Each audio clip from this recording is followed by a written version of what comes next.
नमस्कार, मैं एस्ट्रोलॉजर अनीश व्यास आपका हार्दिक स्वागत करता हूं हमारे YouTube चैनल में। अभी तक अगर आपने मेरे YouTube चैनल को सब्सक्राइब नहीं किया है तो आप मेरे YouTube चैनल को जरूर सब्सक्राइब करें और घंटी वाले निशान को क्लिक करना नहीं भूलें, जिससे मेरे नए आने वाले वीडियो की जानकारी आपको तत्काल मिल सके और आप उस नए वीडियो को देख सकें। घर में मोर पंख को रखना चाहिए।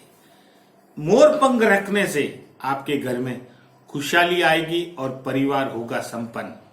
शास्त्रों के अनुसार प्रकृति और उससे जुड़ी वस्तुओं की पूजा का मानव जीवन में विशेष महत्व है। स्वयं देवी देवताओं ने प्रकृति को सर्वोच्च स्थान देकर उसका आभार जताने और उसकी पूजा का महत्व बताया है। कुदरत से जुड़ी कुछ शुभ वस्तुओं को देवी देवता स्वयं धारण करते हैं और इन वस्तुओं का स्वामित्व मानव जीवन के लिए बड़ा शुभ बताया गया है। आज हम बात कर रहे हैं मोर पंख की। भगवान श्री कृष्ण को अति प्रिय है मोर पंख।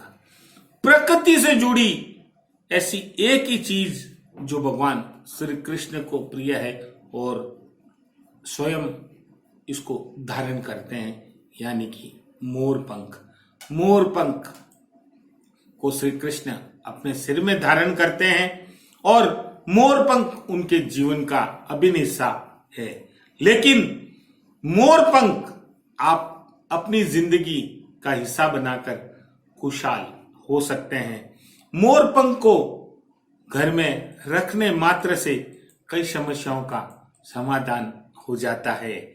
मोर पंख घर का वास्तु दोष दूर करता है और घर परिवार में सुख समृद्धि और धन संपदा लाता है। मोर पंख से घर में आती है खुशहाली। मोर पंख से आती है दाम्पत्य जीवन में खुशहाली। घर में दो मोर पंख एक साथ अपने पूजा घर में रखने से दाम्पत्य जीवन से जुड़ी समस्याओं का अंत होता है और रिश्तों में मधुरता आती है।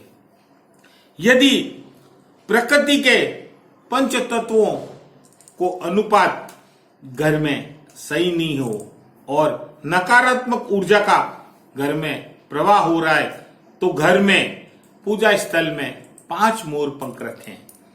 इस कार्य से नकारात्मक ऊर्जा का नाश होता है और सकारात्मक ऊर्जा से घर परिपूर्ण होता है।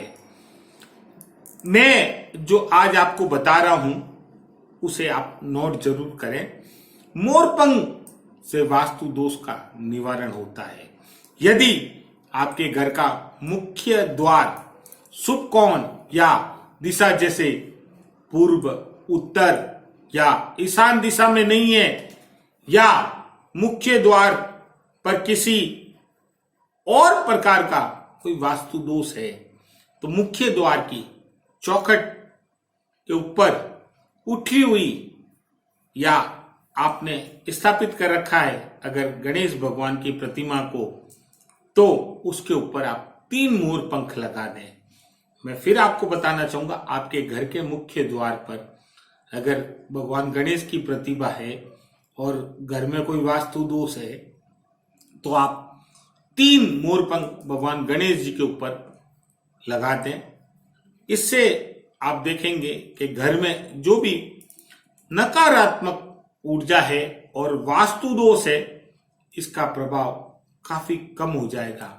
आप खुद को सकारात्मक ऊर्जा से भरपूर पाएंगे। 7 या 9 मोर पंखी से बना हुआ गोल पंखा आपको बाजार में आसानी से मिल जाता है। इसको आप किसी भी मास के शुक्ल पक्ष में पूजा घर में स्थापित कर दीजिए। 1 सप्ताह बाद उसको शयन कक्ष में अपने बेड यानी बिस्तर के पीछे दीवार पर लगा दें। इस उपाय से आपके परिवार में खुशहाली आएगी, यानी आपका पारिवारिक जीवन खुशहाल से भरपूर होगा। आप आनंद का अनुभव करेंगे, परिवार में सुख संपदा आएगी।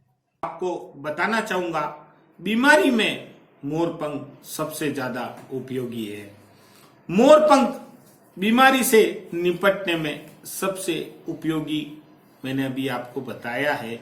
इसके पीछे कारण है, यदि आप कोई भी बीमारी से ग्रसित है या परिवार का कोई सदस्य बीमारी से ग्रसित है और आप तमाम उपाय करके थक गए हैं, तो आप मोरपंख वाला उपाय करें। कुछ नहीं करना है, आपको मोरपंख लेना है और संबंधित व्यक्ति यानी जो व्यक्ति बीमार है उसके बीमारी के कागजात में आप 7 दिन के लिए मोरपंख रख दीजिए। आप देखेंगे जल्दी इसके बेहतर परिणाम आपको मिलेंगे और वह व्यक्ति धीरे धीरे ठीक होने लग जाएगा। घर के ड्राइंग रूम या डाइनिंग रूम में 11, 15 या इससे ज्यादा मोरपंख एक साथ लगाने से परिवार के जो सदस्य हैं उनके बीच में सामंजस्य अच्छा रहता है। यानी परिवार के सदस्यों के बीच में जो आपसी तनाव है वह खत्म हो जाता है और आपस में प्रेम भाईचारा जैसा व्यवहार होता है। यानी आपस में सामंजस्य बहुत अच्छा रहता है, स्नेह बना रहता है। आप 11 या 15 मोरपंख ड्राइंग रूम में जरूर लगाएं। मोरपंख घर में स्वच्छ और स्वास्थ्यमय वातावरण बनाने के लिए सबसे उपयोगी है। जिस जगह मोरपंख लगा होता है उस जगह आप देखेंगे कभी कीड़े मकोड़े नहीं आते हैं। यानी मोरपंख जहां होता है वहां कीड़े मकोड़े कभी नहीं आती है। और मैं आपको एक सटीक उपाय बता रहा हूं, अगर धन की समस्या है तो आप घर के आग्नेय कोण में कम से कम 5 फीट की ऊंचाई पर 2 मोरपंख शुक्ल पक्ष में आप लगा दें। धन से जुड़ी सभी समस्याओं का समाधान हो जाएगा। ये मैं कुछ छोटे छोटे उपाय आपको बता रहा हूं, आप इन उपायों को नोट करते रहें। मोरपंख के लिए कुछ सावधानियां भी मैं आपको बता रहा हूं। खंडित मोरपंख कभी आप घर में नहीं रखें, इसके परिणाम कभी अच्छे नहीं होते हैं। इसलिए आप खंडित मोरपंख का उपयोग घर में कभी नहीं करें। अगर वह खंडित हो जाता है तो आप उसे पीपल के पेड़ में छोड़ के आ जाए या अर्पित करके आ जाए। आप हमेशा पूरा मोरपंख घर में रखें। आज मैंने आपको मोरपंख से जुड़े कुछ छोटे छोटे टिप्स बताए हैं। आपको मेरा ये वीडियो कैसा लगा आप मुझे जरूर बताएं। आप हमसे किसी प्रकार की ज्योतिष सहायता चाहते हैं या हमसे संपर्क करना चाहते हैं तो आप हमारा पता और मोबाइल नंबर नोट करें। एस्ट्रोलॉजर अनीश व्यास सिरमाली, विद्याधर नगर, जयपुर, राजस्थान 9460872809। और जाने से पहले आप मेरे YouTube चैनल को सब्सक्राइब करना नहीं भूलें।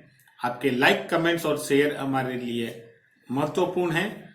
आप हमें कमेंट्स करके जरूर बताइए वीडियो कैसा लगा और घंटी वाले निशान को आप क्लिक करना नहीं भूलें, जिससे मेरे नए आने वाले वीडियो की जानकारी आपको तुरंत मिलती रहे। आज मैंने आपको मोरपंख के बारे में बताया है। सबसे एक इम्पोर्टेंट जानने से पहले मैं आपको बताना चाहूंगा, मोरपंख भगवान कृष्ण के साथ भगवान गणेश को भी प्रिय है और भगवान शिव को भी प्रिय है। आप मोरपंख का उपयोग घर में अवश्य करें। यानी आप अपने पूजा कक्ष में 2, 3, 5 जितने मर्जी आए आप मोरपंख रखें। बाजार में मोरपंख मिलते हैं, आप 10, 15, 20 रुपए का मोरपंख लाएं और घर में जरूर रखें। साथ में आपको बताना चाहूंगा, मोरपंख के जरिए लोगों की नजर भी उतारी जाती है। इसलिए मोरपंख भगवान कृष्ण के साथ हमारे जीवन के लिए भी महत्वपूर्ण है। हमारे जीवन से जुड़ी कई समस्याओं का समाधान मोरपंख से होता है। आप मोरपंख का उपयोग जरूर करें। आज बस इतना ही, इजाजत दीजिए अपने दोस्त एस्ट्रोलॉजर अनीश व्यास सिरमौली को। नमस्कार।